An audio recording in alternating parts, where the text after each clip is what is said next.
ಮಾನ್ಯ ವೈದ್ಯಕೀಯ ಶಿಕ್ಷಣ ಸಚಿವರು ಈ ಸುದ್ದಿಯನ್ನ ಗಮನಿಸಲೇಬೇಕು. ವಿಕ್ಟೋರಿಯಾ ಆಸ್ಪತ್ರೆಯಲ್ಲಿರುವಂತಹ ಅಧ್ವಾನ ಏನು ಅನ್ನುವಂಥದ್ದನ್ನ ಪಬ್ಲಿಕ್ ಟಿವಿ ನಿಮ್ಮ ಮುಂದೆ ತೆರೆದಿಡ್ತಾ ಇದೆ. ವಿಕ್ಟೋರಿಯಾದ ಟ್ರಾಮಾ ಕೇರ್ ಸೆಂಟರ್ ನಲ್ಲಿ ರೋಗಿಗಳು ಪರದಾಡ್ತಾ ಇದ್ದಾರೆ. ಕಸಕ್ಕಿರೋ ಬೆಲೆನೂ ರೋಗಿಗಳಿಗಿಲ್ವಾ? ಯಾಕೆ ಕಸ ಅಂತ ಪದ ಬಳಕೆ ಮಾಡಿದ್ವಿ, ಹೇಳ್ತೀವಿ ಅದನ್ನ. ಸ್ಟ್ರೆಚರ್ ಬೆಡ್ ನಲ್ಲೇ ಮಲಗಿ ಲಿಫ್ಟ್ಗಾಗಿ ರೋಗಿಗಳು ಗಂಟೆಗಟ್ಟಲೆ ಕಾಯ್ಬೇಕು. ಗ್ರೌಂಡ್ ಫ್ಲೋರ್ ನಿಂದ ವಾರ್ಡ್ಗೆ ತಲುಪೋದೇ ಒಂದ್ ರೀತಿ ಹರಸಾಹಸ ಆಗ್ಬಿಟ್ಟಿದೆ. ವಾರ್ಡ್ಗೆ ರೋಗಿ ಹೋಗೋಕೆ ಕನಿಷ್ಠ ಏನಿಲ್ಲ ಅಂದ್ರೂ ಅರ್ಧ ಗಂಟೆಗಳ ಕಾಲ ಕಾಯ್ಬೇಕಂತೆ. ಚೆನ್ನಾಗಿರೋರಾದ್ರೆ ಕೈಕಲ್ ಗಟ್ಟಿಯಾಗಿರೋರಾದ್ರೆ ನಡ್ಕೊಂಡು ಹೋಗ್ಬಿಡ್ತಾರೆ ಸ್ಟೆಪ್ಸ್ ಹತ್ಕೊಂಡು. ಬಟ್ ಪೇಷಂಟ್ಗಳ ಕತೆ ಯಾಕೆ ಕಸ ಅಂದ್ವಿ ಅದನ್ನು ಕೂಡ ನೋಡ್ತಾ ಹೋಗೋಣ. ಲಿಫ್ಟ್ ನಲ್ಲಿ ಹೋಗೋಕೆ ಏನಿಲ್ಲ ಅಂದ್ರೂ ಕೂಡ ವಾರ್ಡಿಗೆ ತಲುಪೋಕೆ ಕನಿಷ್ಠ ಅರ್ಧ ಗಂಟೆಗಳ ಕಾಲ ಬೇಕಂತೆ. ಗಮನಿಸ್ತಾ ಇದ್ದೀರಿ. ಯಾಕೆ ಅನ್ನೋದನ್ನ ಮುಂದಕ್ಕೆ ಹೇಳ್ತಾ ಹೋಗ್ತೀವಿ. ಪಬ್ಲಿಕ್ ಟಿವಿ ಎಕ್ಸ್ಕ್ಲೂಸಿವ್ ದೃಶ್ಯಾವಳಿಯಲ್ಲಿ ಕಸ ತಗೊಂಡು ಹೋಗೋಕೆ ಲಿಫ್ಟ್ ನ ಬಳಸ್ತಾರಂತೆ.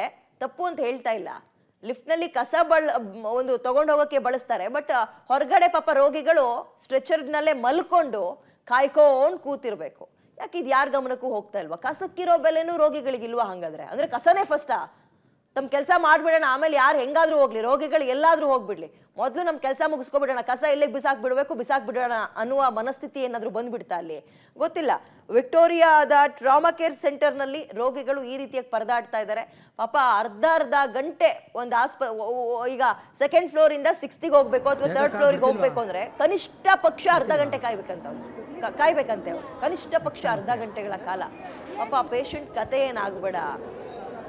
ಯಾಕೆ ಹಿಂಗಾಗ್ತಿದೆ ಅಂದ್ರೆ ಲಿಫ್ಟ್ ಸರಿ ಇಲ್ವಾ ಅಂದ್ರೆ ಇಲ್ಲ, ಲಿಫ್ಟ್ ಅದ್ರ ಪಾಡಿಗೆ ಅದ್ ಕೆಲಸವನ್ನ ನಿರ್ವಹಿಸ್ತಾ ಇದೆ. ಬಟ್ ಇವ್ರು ಬಳಸ್ತಾ ಇರೋದು ಲಿಫ್ಟ್ ನ ಪೇಷಂಟ್ಗಳನ್ನ ಒಂದ್ ಫ್ಲೋರ್ ಇಂದ ಇನ್ನೊಂದು ಫ್ಲೋರಿಗೆ ತಗೊಂಡೋಗಕ್ಕಲ್ಲ. ಕಸನ ಲಿಫ್ಟ್ ನ ಬಳಸ್ಕೊಳ್ಳೋದ್ರ ಮುಖಾಂತರ ಈಸಿ ಗ್ರೌಂಡ್ ಫ್ಲೋರಿಗೆ ತಗೊಂಡೋಗಿ ಬಿಸಾಕ್ಬಿಡೋಣ ಅಂತ. ಅಲ್ಲ, ಇದು ದೊಡ್ಡವ್ರ ಗಮನಕ್ಕೂ ಬಂದಿಲ್ವಾ? ಹಾಗಾದ್ರೆ ಅಧಿಕಾರಿಗಳ ಗಮನಕ್ಕೆ ಯಾರು ಕೂಡ ಪ್ರಶ್ನೆ ಮಾಡಲ್ವಾ ಅಲ್ಲಿ? ಏನೋಪ್ಪ ಶೇಮ್ ಇದು.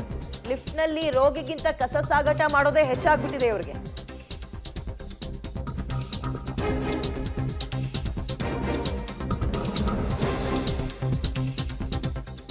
ಸ್ಟ್ರೆಚರ್ ನಲ್ಲಿ ಪೇಷಂಟ್ ಮಲಗಿದ್ರು ಕೂಡ ಸಿಬ್ಬಂದಿ ಡೋಂಟ್ ಕೇರ್ ಅನ್ನೋ ರೀತಿ ವರ್ತಿಸ್ತಾರೆ. ಅವ್ರ ಪಾಡಿಗೆ ಅವರು ಕಸದ ಡಸ್ಟ್ಬಿನ್ ಗಳನ್ನು ತುಂಬ್ಕೋ, ಲಿಫ್ಟ್ ನಲ್ಲಿ ಇಳಿಸು, ಹೋಗ್ತಾ ಇರು.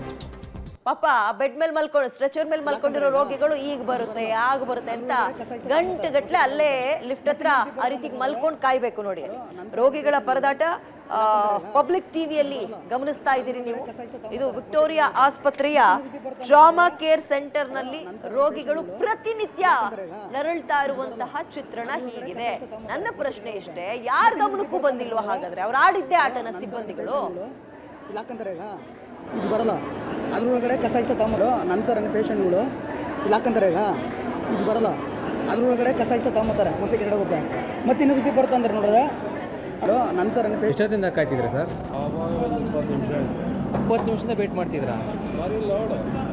ಲಿಫ್ಟೇ ಸಿಗಲ್ಲ. ಹಂಗೆ ಎಮರ್ಜೆನ್ಸಿ ಪೇಷಂಟ್ ಆದರೆ ಏನು ಮಾಡಬೇಕು? ಎಷ್ಟೊತ್ತಿಂದ ಕಾಯ್ತಿದ್ರೆ ಸರ್?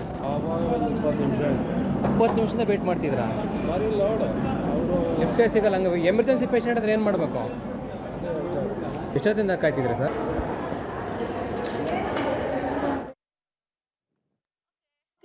ಇದ್ರ ಬಗ್ಗೆ ಮತ್ತಷ್ಟು ಮಾಹಿತಿನ ನಮ್ಮ ಪ್ರತಿನಿಧಿ ಲೋಕೇಶ್ ನೀಡ್ತಾರೆ. Good morning Lokesh. ಈ ಸುದ್ದಿನ ಅಥವಾ ಆ ವಿಜುವಲ್ಸ್ ನ ನೋಡಿದಾಗ ಲೋಕೇಶ್ ಒಂದೇ ಪ್ರಶ್ನೆ, ಜನರ ಜೀವಕ್ಕಿಲ್ದಲೇ ಇರೋ ಬೆಲೆ ಕಸಕ್ಕಿದ್ಯಾ ವಿಕ್ಟೋರಿಯಾ ಆಸ್ಪತ್ರೆಯಲ್ಲಿ ಅಂತ? ಯಾರ ಕಣ್ಣಿಗೂ ಈ ಅವಸ್ಥೆ ಕಾಣಿಸ್ತಾ ಇಲ್ವಾ? ಯಾರು ಪ್ರಶ್ನೆನೇ ಮಾಡಿಲ್ವಾ? ಎಷ್ಟು ದಿನದಿಂದ ಹಿಂಗೆ? ವಿದ್ಯಾ, ವೆರಿ ಗುಡ್ ಮಾರ್ನಿಂಗ್. ಈ ಅವ್ಯವಸ್ಥೆ ಅಮಾನವೀಯವಾಗಿ ನಡೆದುಕೊಳ್ಳುವಂತ ರೀತಿ ಇದೆಯಲ್ಲ, ಅದನ್ನ ರೋಗಿಗಳು ಪ್ರತಿದಿನನೂ ಕೂಡ ಖಂಡಿಸ್ತಾನೆ ಇದ್ದಾರೆ. ಅಧಿಕಾರಿಗಳ ಗಮನಕ್ಕೆ ತರ್ತಾ ಇದ್ರು ಕೂಡ ಅಧಿಕಾರಿಗಳು ಎಚ್ಚೆತ್ಕೊಳ್ಳದೆ ಬೇಜವಾಬ್ದಾರಿಯನ್ನ ಮೆರಿತಾ ಇದ್ದಾರೆ, ನಿರ್ಲಕ್ಷ್ಯವನ್ನ ವಹಿಸ್ತಾ ಇರ್ತಕ್ಕಂಥದ್ದು. ರೋಗಿಗೆ ಮೊದಲು ಪ್ರಾಶಸ್ತ್ಯವನ್ನ ಕೊಡದೆ ಕಸಕ್ಕೆ ಮೊದಲು ಪ್ರಾಶಸ್ತ್ಯವನ್ನ ಕೊಡ್ತಾರೆ. ಸುಮಾರು 15ರಿಂದ 20 ನಿಮಿಷ 30 ನಿಮಿಷದವರೆಗೂ ಕೂಡ ಸ್ಟ್ರೆಚರ್ ಅಲ್ಲಿ ಮಲಗಿ ಎಮರ್ಜೆನ್ಸಿ ಇರತಕ್ಕಂಥ ಪೇಷಂಟ್ ಟ್ರೀಟ್ಮೆಂಟ್ಗೆ ಅಂತ ಒದ್ದಾಡ್ತಾ ಇದ್ರು ಕೂಡ ಅಲ್ಲಿನ ಆಡಳಿತ ಮಂಡಳಿ ನಿರ್ಲಕ್ಷ್ಯ ವಹಿಸ್ತಾ ಇದೆ. 2 ಲಿಫ್ಟ್ ಇದ್ರು ಕೂಡ ಅದರಲ್ಲಿ ಒಂದು ರೋಗಿ ಸಾಗಾಟ ಮಾಡ್ಲಿಕ್ಕೆ ಫಿಕ್ಸ್ ಮಾಡಬೇಕು, ಆದ್ರೆ ಅದು ಮಾಡಿಲ್ಲ. ರೋಗಿಯಿಂದ ಮುಂಚಿತವಾಗಿ ಅಲ್ಲಿ ಕೆಲಸ ಮಾಡ್ತಕ್ಕಂಥ ಸಿಬ್ಬಂದಿನೇ ಹೋಗ್ತಾರೆ. ರೋಗಿ ಮೊದಲು ಹೋಗ್ಲಿ ಅಂತಂದ್ರೆ ತಡ್ರಿ ಆಮೇಲೆ ಹೋಗಿರೋ ಅಂತೇಳಿ ಬೇಜವಾಬ್ದಾರಿಯಿಂದ ಉತ್ತರ ಕೊಡ್ತಾರೆ. ಈ ರೀತಿ ನಿಜಕ್ಕೂ ಅಮಾನವೀಯವಾಗಿ ನಡ್ಕೊಳ್ತಾ ಇದ್ದಾರೆ. ರೋಗಿಗಳಿಗೆ ಇದರಿಂದಾಗಿ ಟ್ರೀಟ್ಮೆಂಟ್ ಕೂಡ ಸರಿಯಾಗಿ ಸಿಗ್ತಾ ಹೋಗ್ತಾ ಇಲ್ಲ, ಚಿಕಿತ್ಸೆಗೂ ಕೂಡ ಹಿನ್ನಡೆ ಆಗ್ತಾ ಇದೆ. ಇದನ್ನ ವಿಕ್ಟೋರಿಯಾ ಆಡಳಿತ ಮಂಡಳಿ ಎಚ್ಚೆತ್ಕೊಂಡು ಸರಿಪಡಿಸಬೇಕಾಗುತ್ತೆ. ಪ್ರತ್ಯೇಕವಾಗಿ ರೋಗಿಗಳನ್ನ ಸಾಗಾಟ ಮಾಡ್ಲಿಕ್ಕೆ ಅಂತೇಳಿ ಒಂದು ಲಿಫ್ಟ್ ಅನ್ನ ಫಿಕ್ಸ್ ಮಾಡ್ಬೇಕಾಗುತ್ತೆ. ಅಲ್ಲಿ 3 ಲಿಫ್ಟ್ ಇದೆ, 1 ಲಿಫ್ಟ್ ಅನ್ನ VIP ಓಡಾಡ್ಲಿಕ್ಕೆ ಅಂತ ಕೊಡ್ತಾರೆ, 2 ಲಿಫ್ಟ್ ಅನ್ನ ರೋಗಿಗಳಿಗೆ ಅಂತ ಇಟ್ಟಿದ್ದಾರೆ. ಹಾಗಾಗಿ ರೋಗಿಗಳಿಗೆ ಅವಕಾಶವನ್ನ ಕೊಡ್ತಾ ಇಲ್ಲ. ಅದಕ್ಕಿಂತ ಮುಂಚಿತವಾಗಿ ಸಿಬ್ಬಂದಿ ಕಸನ ಎತ್ಕೊಂಡು ಹೋಗೋದು ಆ ರೀತಿಯಾಗಿ ಮಾಡ್ತಾ ಇರ್ತಕ್ಕಂಥದ್ದು. ಇದ್ರ ಬಗ್ಗೆ ವೈದ್ಯಕೀಯ ಶಿಕ್ಷಣ ಸಚಿವರು ಎಚ್ಚೆತ್ಕೊಂಡು ಅಲ್ಲಿ ಆಗ್ತಾ ಇರ್ತಕ್ಕಂಥ ಬಡ ರೋಗಿಗಳಿಗೆ ಆಗ್ತಾ ಇರ್ತಕ್ಕಂಥ ಅನ್ಯಾಯವನ್ನ ಸರಿಪಡಿಸಬೇಕಾಗಿದೆ. ಅಲ್ಲಿನ ಆಡಳಿತ ಮಂಡಳಿಯನ್ನ ರಿಪೇರಿ ಮಾಡಬೇಕಾಗಿದೆ.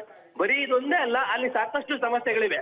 ಆ ಸಮಸ್ಯೆಗಳನ್ನ ಪರಿಗಣಿಸಿ ವೈದ್ಯಕೀಯ ಶಿಕ್ಷಣ ಸಚಿವರು ಕ್ರಮವನ್ನು ವಹಿಸಬೇಕಾಗುತ್ತೆ. ವಿದ್ಯಾ, ಓಕೆ, ಥ್ಯಾಂಕ್ ಯು ಲೋಕೇಶ್ ತಮ್ಮ ಡೀಟೇಲ್ಸ್ಗೆ. ಇಲ್ಲ, ಸಚಿವರು ಈ ಕಡೆ ಗಮನ ಹರಿಸ್ಬೇಕು, ಇಲ್ಲಾಂದ್ರೆ ಏನಾಗ್ಬಿಡುತ್ತೆ ವಿಚಾರ, ನೀವೆಲ್ಲ ಫೆಸಿಲಿಟೀಸ್ ಕೊಟ್ಟು ಇದೊಂದ್ರಲ್ಲಿ ಹಿಂಗ್ ಮಾಡಿದ್ರೆ ಹುಣ್ಸೆ ಹಣ್ಣನ್ನ ನೀರಲ್ಲಿ ಕಲ್ಸ್ದಂಗೆ ಆಗುತ್ತಷ್ಟೇ.